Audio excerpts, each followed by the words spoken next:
Welcome to our channel. And today, I'm asking you to do something difficult. Forget what you think you know about Pablo Escobar. Because today, I will tell you everything. From the very beginning to the very end. Not what Netflix told you. Not what the news told you. Not just the big headlines. But the full story. The small details. The real emotions. The true reasons. Why a poor boy from a broken town became the most powerful and dangerous drug lord in modern history. And why millions of people still talk about him, decades after his death. This is not just a story. This is a lesson about power, about fear, about ambition, about consequences. This is the story of a man who built his own kingdom and destroyed it with his own hands. But there's something even more important. While listening to this story, you will also improve your English, because I will speak slowly, clearly, and in very easy English, made specially for beginners. So this is not just entertainment. This is your English listening practice, your motivation, and your history lesson, all in one. So sit back, turn off all noise, and get ready for a journey so powerful. You will feel every second of it. Let's begin the story of Pablo Escobar. Part 1. The boy who wanted everything. The year was 1949. The place, a small town called Rio Negro in Colombia, a country in South America. Colombia was poor, full of violence. And in the middle of that chaos, a baby boy was born. His name was Pablo Emilio Escobar Gaviria. His family had nothing special. His father, Abel, was a simple farmer who worked with his hands in the hot sun. His mother, Hermilda, was a school teacher, soft-spoken, educated, but strict. They had 7 children, and Pablo was one of them. They didn't live in a nice home. There was no electricity most of the time, no clean water, no safety, just dust, noise, and fear. But even when he was a small child, Pablo's eyes were different. He didn't look sad like the other poor children. He looked like he was thinking. Pablo was not a genius. He was not the top student. But he had something stronger, a hunger for more. At school, he would listen, but not to the lessons. He watched the rich boys, their shoes, their watches, their bags. And one day, he whispered to his friend, "One day, I'll have more than all of them." He was only 10 years old, but the fire had already started. At that age, he began selling old stamps, cigarettes, and even fake lottery tickets. But the most shocking thing? He would go to the cemetery, steal the tombstones, clean them, and resell them to funeral homes. He used acid to remove the names from the stone, then carved new ones. He was a child, but he was already learning how to manipulate, steal, sell, and survive. His mother found out. She beat him, she screamed. But Pablo looked her in the eye and said, "One day you'll thank me." That day never came. But his journey had already begun. When Pablo was a teenager, the family moved to a larger city, Medellin. This city would later become famous across the world. Why? Because of him. In Medellin, Pablo saw both worlds. The beautiful, rich neighborhoods with cars, light, and music. And the dark, violent slums where children starved. He didn't want to study. He didn't want a slow job. He wanted power. So he dropped out of school and joined a group of small-time criminals. At first, they just stole cars and radios. Then they started stealing televisions, furniture, even guns. And Pablo made money fast, not just by stealing, but by organizing others. He became a leader, young, silent, and dangerous. In the early 1970s, something happened in Colombia. A new drug was becoming popular in America, Cocaine. It was white, it was addictive, and it could be sold for 10 times more in the US than in Colombia. Pablo saw the opportunity. He began working with small producers in the jungle. They would make cocaine in labs hidden in the mountains. Pablo would transport it. At first, it was simple. One suitcase, then two. Then planes full of cocaine. He used old runways. He paid airport staff. He bribed police, judges, soldiers, anyone who could stop him. And he paid them well. Very soon, he was making hundreds of thousands of dollars every month. More than doctors, more than businessmen. And he was just 25 years old. But with money came danger. One day, a policeman stopped a truck carrying cocaine. Pablo's men were arrested. He had two options. One, let it go, lose money, accept the risk. Two, send a message. He chose number two. That policeman was found dead the next morning, and a note was left on his chest. Don't touch my business. This was the first confirmed kill by Pablo Escobar. It would not be the last. In fact, it was only the beginning. By 1975, Pablo Escobar had created the Medellin cartel, a powerful drug organization. He partnered with people like Gustavo Gaviria, his cousin and financial brain, Carlos Later, an airplane expert, Jose Gonzalo Rodriguez Gacha, known as El Mexicano. Together, they created a system. Cocaine was made in hidden labs, loaded into small planes, flown into Florida and California, sold by dealers in US cities. And the money? It came back in suitcases, millions and millions of dollars, every week. Soon they were making so much money that Pablo could not hide it. He began burying cash in the ground, in walls, in secret rooms. Rats ate about 10% of it every year, and he didn't care. He had more than he could count. By the late 1970s, Pablo Escobar was no longer just a criminal.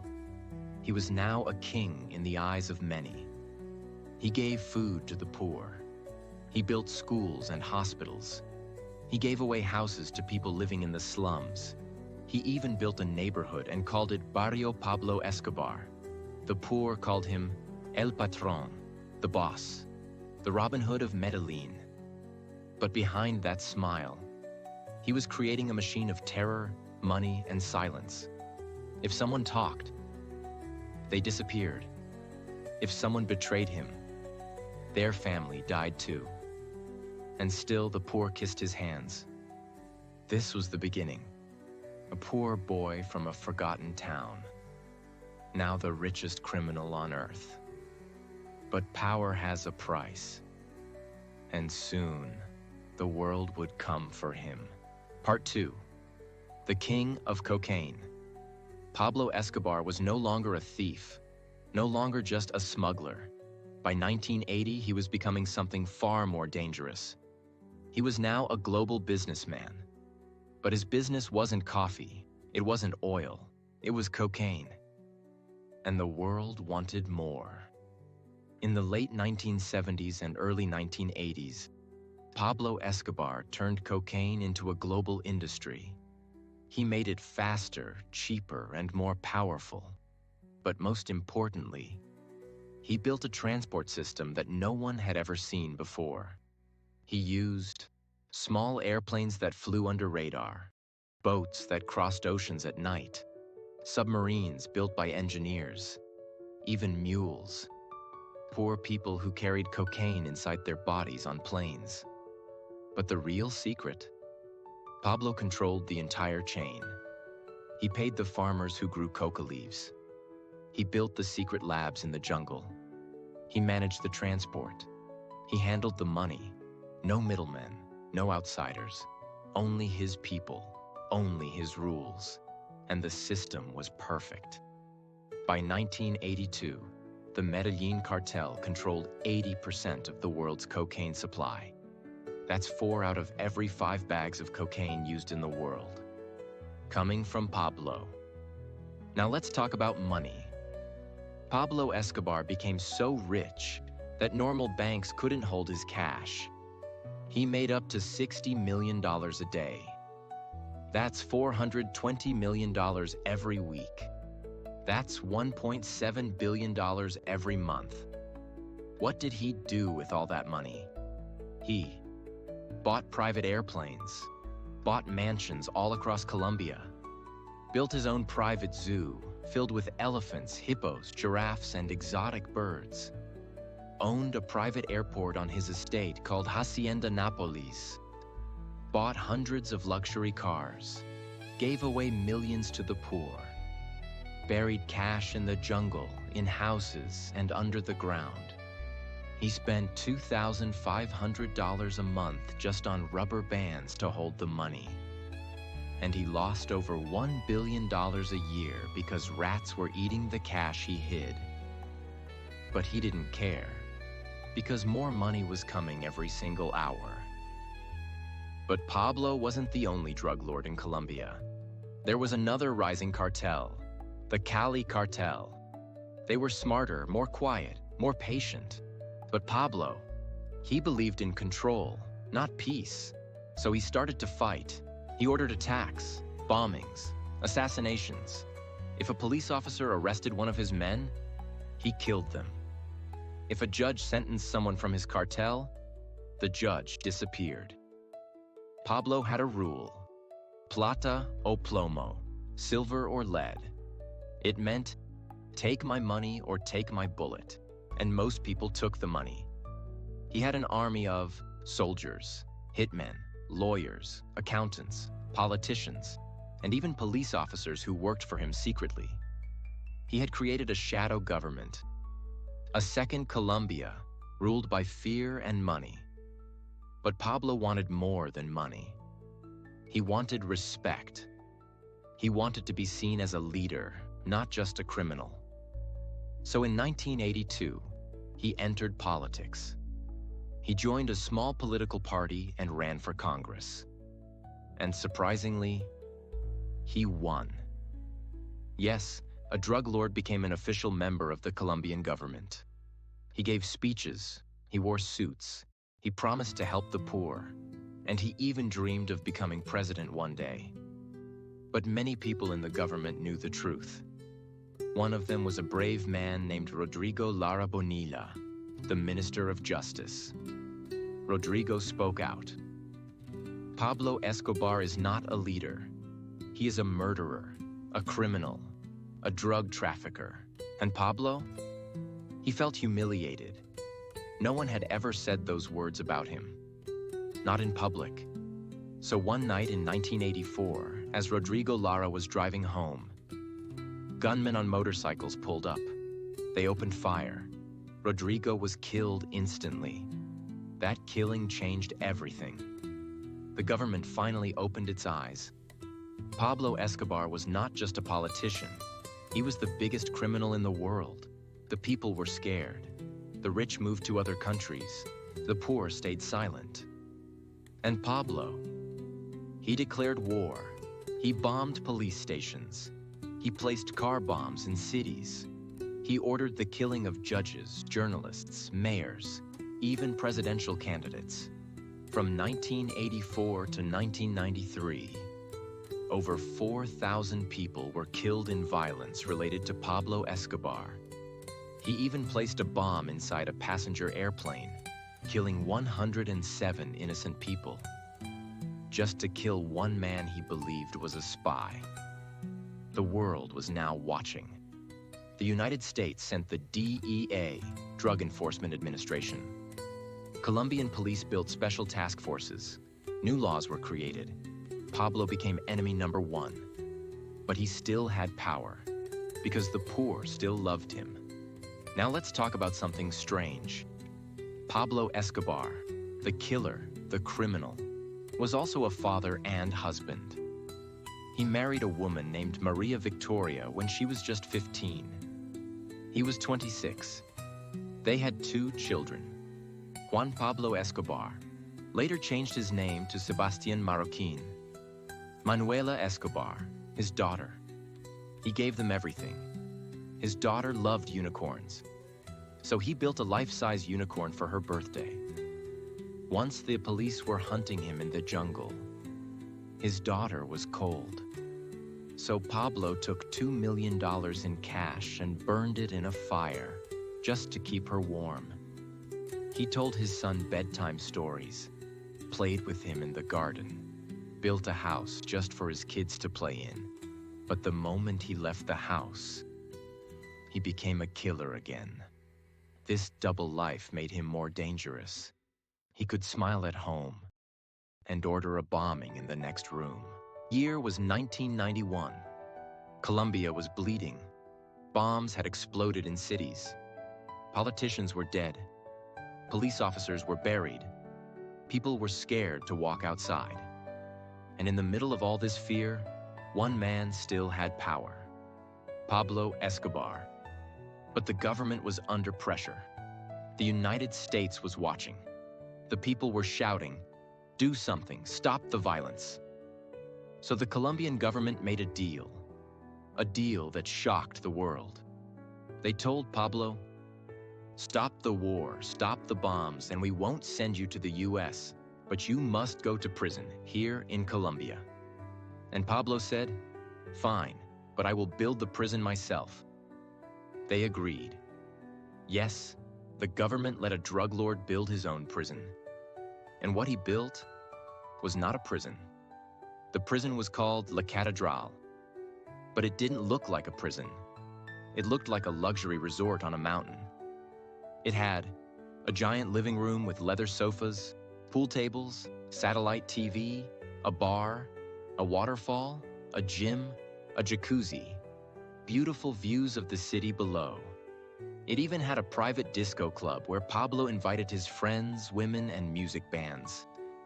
He slept in a king-sized bed, wore soft pajamas, and ate food made by his personal chef. There were no guards from the government. Only his men were allowed inside. If police tried to enter, they were stopped by armed cartel members outside the gates. La Catedral was not a prison. It was a fortress, a palace, a place where Pablo continued running his drug empire without fear. Even though he was in prison, Pablo was still the boss of the Medellin cartel. He continued, giving orders, sending drugs across borders, killing enemies, collecting money, meeting with cartel leaders. From his office inside the prison, he made phone calls. He signed deals. He punished traitors. Once, he invited 2 cartel members who had stolen money from him. He brought them inside La Catedral, offered them drinks, smiled. Then he tortured them and had them killed inside the prison walls. Their bodies were never found. Even inside prison, no one was safe from Pablo. At first, the Colombian government pretended everything was okay. They said, "Look, Pablo is in prison. The violence has stopped." But after some months, news started leaking. Journalists reported Pablo was running the cartel from inside. He had full control. He was receiving guests and holding parties. He had killed people inside the prison. The United States was furious. They said, "This is not justice. This is a joke." Under international pressure, the Colombian president, Cesar Gaviria, made a decision. He sent special forces to move Pablo to a real prison. But Pablo found out before they arrived. He called his most trusted bodyguards. He gave quick orders. And on a foggy night in July 1992, Pablo escaped. After escaping La Catedral, Pablo disappeared. He knew the jungle. He knew the mountains. He had safe houses, secret tunnels, and hundreds of people willing to help him.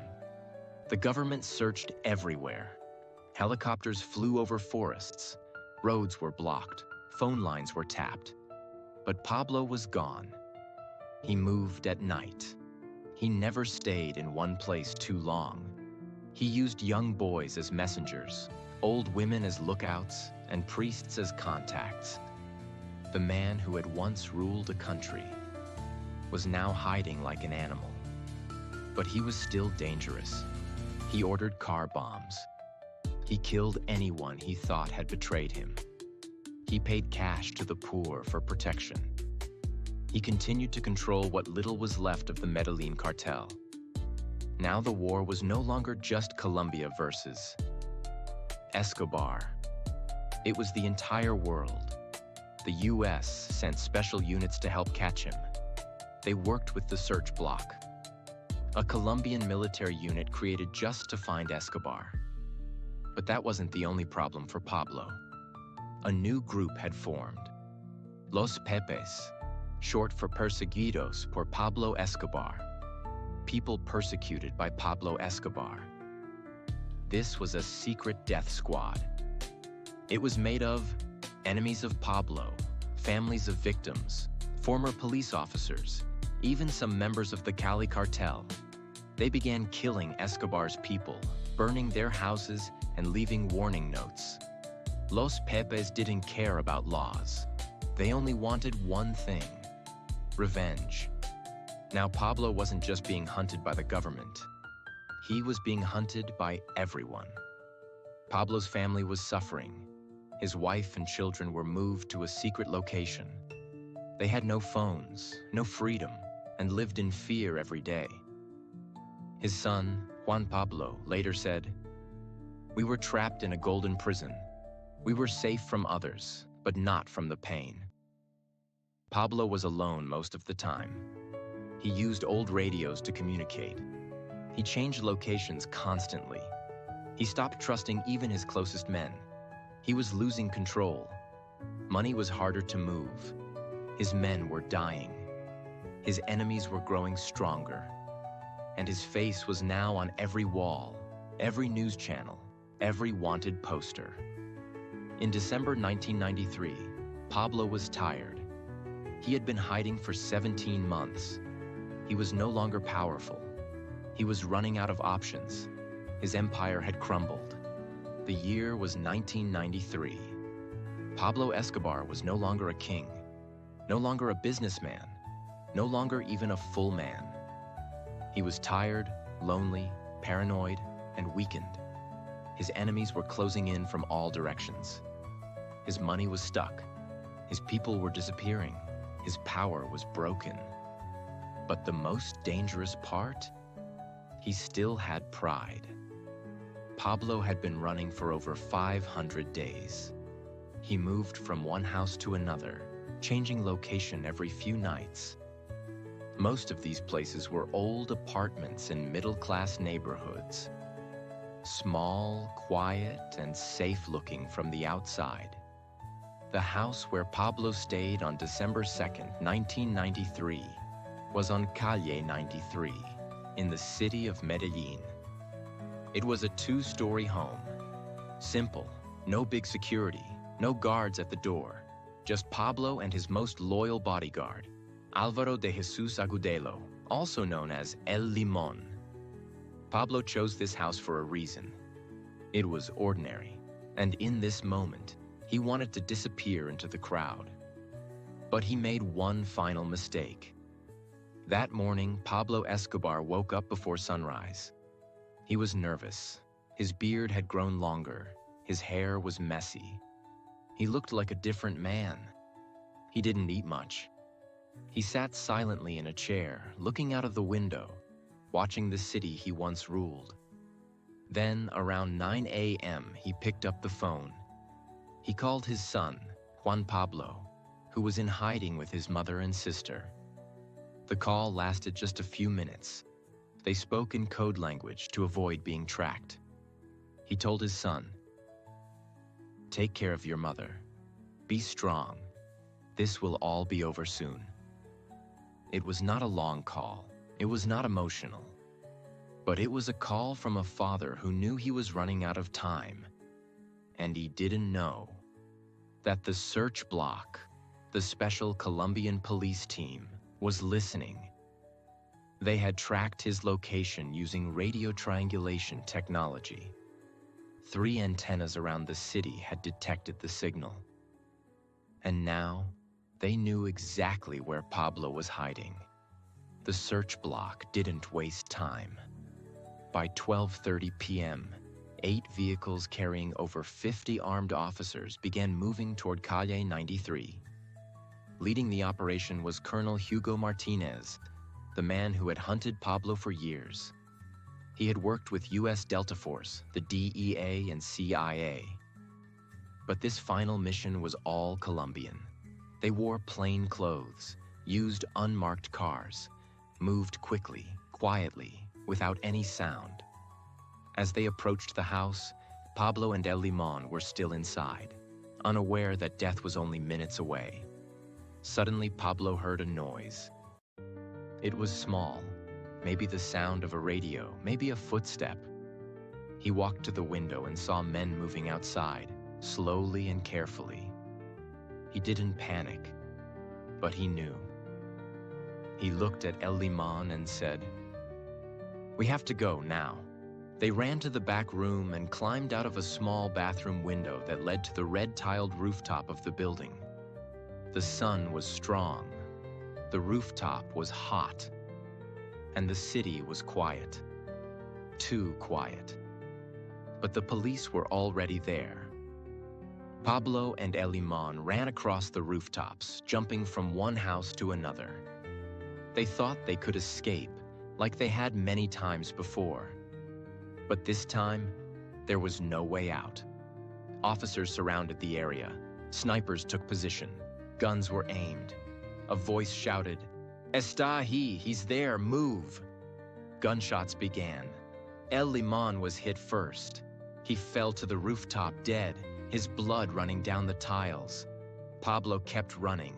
He was shot once, in the leg, then in the torso, but he kept moving. He fell near the edge of the rooftop. Then came the final bullet, a shot that went through his right ear and out the other side of his head. That bullet ended the story of Pablo Escobar at exactly 1:20 p.m. He died just one day after his 44th birthday. His body lay there, silent, still, no longer powerful. The police walked up to the rooftop. They looked at him. They checked his pulse. He was gone. They took photos, smiled. Some even celebrated. Because for them, this was the end of a nightmare. After more than 10 years of war, bombings, and death, Pablo Escobar was dead. The news spread like fire. TVs showed his picture. Radios shouted, "The king of cocaine is dead. Pablo Escobar has been killed. Colombia is free." The people in power cheered. The government said, "Justice has been done." The United States said, "We are proud to have supported this mission." But in the streets of Medellin, something else was happening. Thousands of poor people cried. Yes, cried. Because for them, Pablo Escobar was more than a criminal. He had built homes, hospitals, schools. He had given money, food, medicine. They didn't care about the cocaine. They remembered the man who gave them dignity. Over 25,000 people came to his funeral. The graveyard was full of mothers, children, families, saying goodbye. Some kissed his photo. Some whispered prayers. Some just stood silently, not sure what to feel. Pablo Escobar's death didn't end drug trafficking, but it ended an era. The Medellin cartel collapsed. The Cali cartel rose for a while, then fell too. New gangs appeared. New criminals took over. But none were like Pablo. He had become a myth, a legend, a man who was loved and feared, who could give you money or take your life in 1 second. Today, tourists visit his old homes. TV shows like Narcos tell his story. Books are written, podcasts are made, songs are sung. But the real Pablo Escobar is now buried in a grave with a stone that says, Pablo Emilio Escobar Gaviria, 1949, 1993. Love cannot be hidden. Pablo Escobar was dead, but his empire was not. His death left behind questions. Big questions, dangerous questions. Who would take his place? Where did all the money go? Would peace finally come? The answers were not simple. Because even after his death, Pablo's shadow was everywhere.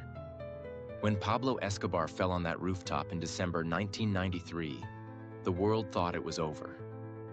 But inside the Medellin cartel, there was confusion, panic, and fear. Who would lead now? Who would protect them? Who would take revenge? Some cartel members tried to escape the country. Some started fighting each other. Others tried to join the Cali cartel, which was still powerful at that time. And then came the hunters. The government, the police, and most dangerously, Los Pepes, began tracking down anyone connected to Pablo. They burned houses, they attacked families, they wanted no survivors. So even after his death, people kept dying. It was not peace, it was revenge. Where is the money? Pablo Escobar made billions of dollars. Some say more than 30 billion US dollars in total. So when he died, the world asked one question. Where is all that money? And the truth? Even today, nobody knows for sure. Let's understand why. Pablo Escobar didn't keep money in banks. He didn't trust anyone. He hid his cash in walls, ceilings, abandoned houses, fields, plastic drums buried underground, even inside water pipes. His most trusted men would bury the money in secret places, often without maps. Many of them were later killed, and their secrets died with them. Some of the hidden money was found years later, in farms, in forests, in hidden rooms behind fake walls. But most of it, still missing. There are rumors of entire mountains in Colombia hiding millions of dollars. Locals still dig in fields, hoping to find one of Pablo's lost treasure vaults. But till today, more than $10 billion is still unaccounted for. Pablo had trusted many people during his rule, but after his death, those same people turned against each other. Some ran to the police. Others made deals with the US. A few even helped Los Pepes kill other cartel members just to protect themselves. One of his most trusted men, Popeye, John Jairo Velasquez, who had killed hundreds of people for Pablo, surrendered to the authorities. He later said, "When Pablo died, everything we knew was finished. Loyalty ended, survival began. It was now every man for himself." Pablo's wife, Maria Victoria, and their 2 children were in serious danger. Not just from the police, but from cartels, revenge groups, and even former friends. No country wanted to give them asylum. Nobody wanted to accept the family of the world's most feared drug lord. They traveled to Germany, Mozambique, South Africa, Ecuador, Peru, Brazil. All rejected them. Finally, in Argentina, they were allowed to enter, quietly, secretly. They changed their names. Pablo's son, now known as Sebastián Marroquín, tried to live a normal life, but the past always followed him. One day, he opened the newspaper. It said, "Pablo Escobar's family is living in Argentina." He lost his job. His friends stopped talking to him. His life collapsed again. But he did not hide. He wrote a book. He gave interviews. He apologized to the victims of his father's crimes. And he said, "I forgive my father, but I do not forget the pain he caused." Many of Pablo's properties were taken by the government. Hacienda Nápoles, his massive estate with a zoo, airport, and mansions, was turned into a tourist park. Some houses were destroyed. Others were left empty, slowly falling apart. But the people who live near those houses say strange things. They say, you can hear gunshots at night. You can see shadows on the walls. You feel a heaviness in the air. Some say the spirit of Pablo Escobar still walks there. It may be superstition, or maybe it's just the weight of the pain he left behind. After his death, Pablo Escobar's body was buried. But his name was not. His name continued to live in books, in music, in movies, in stories, in the minds of the poor, in the anger of the rich, in classrooms, in prisons, in politics, everywhere. He became a ghost that never left. Many years after his death, the world was still asking one question. Who was Pablo Escobar really? And the answers came in many forms. In 2015, the Netflix series Narcos was released. It became a global hit. People in over 100 countries watched it. Millions became curious about the man behind the name. After that, more shows, movies, songs, and documentaries followed. Pablo was shown as a criminal mastermind, a loving father, a violent killer, a man full of contradictions. But none of them showed everything, because his story was too big for just one screen. In Pablo's hometown, Medellin, things changed. For years, the city was full of pain. But now, tourists came, not to relax, but to learn. They visited La Catedral, the prison he built; Hacienda Nápoles, now a public zoo and theme park; his grave, where people leave flowers and letters. Some tours were called narco tours. They showed places where Pablo had lived, ruled, killed, and hidden. But this brought a problem. Many Colombians said, "We don't want tourists to admire a criminal. We want them to understand the pain." So the city changed the way tours were given. They made sure people knew, this is not a hero story. This is the story of what Colombia suffered and what Colombia survived. Because for the people who lived through it, Pablo was not entertainment. He was real.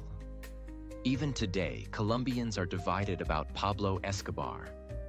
Some say, he destroyed lives. He killed thousands. He brought shame to our country. Others say, he helped us when no one else did. He gave us homes, food, and hope. And many say, we just want to forget. But forgetting is not easy, because his face is still printed on t-shirts. His name is still written on walls. His story is still taught in schools and universities. He is still the most searched Colombian name in history. Even people who hate him know this. No one changed Colombia more than Pablo Escobar. After his death, the Medellin cartel disappeared. The Cali cartel lasted only a few more years. Mexico became the new center of the cocaine business. Smaller gangs in Colombia continued his business, but without his power. In schools, he is studied as a lesson in criminal networks, a case of political corruption, a study of fear, power, and economics. His name is now found in college courses, in rap songs, on perfume bottles, even on restaurants and bars, though most of them change the spelling. It shows one thing clearly: Pablo Escobar is not forgotten. Let's now focus on what really matters: the lessons. Because this is not just a story, it's a mirror of the world we live in. Here are the most powerful lessons his life teaches us. 1. Power without peace destroys everything. Pablo had more money than kings. He controlled judges, politicians, police. But he had no peace. He lived in fear. He died hunted. His family was ruined. Power means nothing if it destroys the people around you. 2. Fear can control a country. But only for a while. For years, Pablo ruled Colombia through fear. People stayed silent, but fear doesn't last forever. In the end, fear turns to anger, and anger brings collapse. 3. You can be loved and hated at the same time. He gave homes to the poor. He killed children of the rich. He fed hungry people. He placed bombs in hospitals. He was not black or white. He was both. And that's why the world is still confused by him. 4. Your choices will follow your family. Pablo's son did nothing wrong. But for years, he was blamed. He changed his name, but he couldn't escape the shadow. What you do today will follow your family tomorrow. Make choices you won't be ashamed of. 5. Criminal empires always fall. No matter how big, no matter how rich, no matter how smart, every criminal empire ends in death, jail, fear, or loneliness. Pablo's end was not in a palace. It was on a dirty rooftop, running from people he once controlled. That is the truth. Pablo Escobar was not just a drug lord. He was a storm. He was a mystery. He was a lesson the world still doesn't fully understand. He changed Colombia. He changed the drug trade. He changed history. Thank you for watching this full story. We didn't tell this to support him. We didn't tell this to hate him. We told this story to show the truth. Exactly how it happened. Because behind every name in history, there are people, families, pain, and lessons. If this story touched you, if it helped you understand life better, if it helped you improve your English, then please subscribe to this channel so we can keep sharing more real stories